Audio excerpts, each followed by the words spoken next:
वसईच्या नवघर परिसरात प्रस्तावित 100 खाटांच्या उपजिल्हा रुग्णालयाच्या प्रकल्पावर आता पुन्हा एकदा हालचाली सुरू झाल्यात। या रुग्णालयासाठी नुकताच आराखडा तयार करण्यात आला असला तरी जागेच्या मोजणीबाबत व अतिक्रमणाबाबत गंभीर प्रश्न उपस्थित झाले। मिळालेल्या माहितीनुसार या ठिकाणी 6 मजली इमारतीत सुसज्ज असे 100 खाटांचे उपजिल्हा रुग्णालय उभारण्याचा शासनाचा निर्णय आहे। मात्र काही जागेवर अतिक्रमण असल्याचा आरोप करण्यात आला असून जागेची मोजणी योग्य पद्धतीने न करता आराखडा तयार करण्यात आल्याची तक्रार करण्यात आली आहे।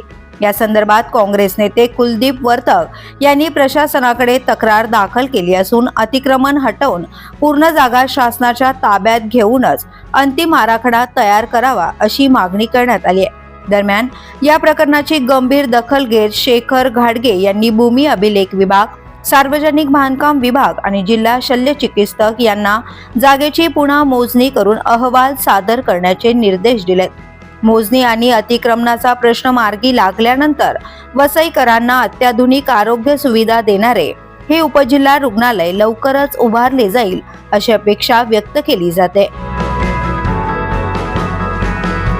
The police news bureau, Vasai.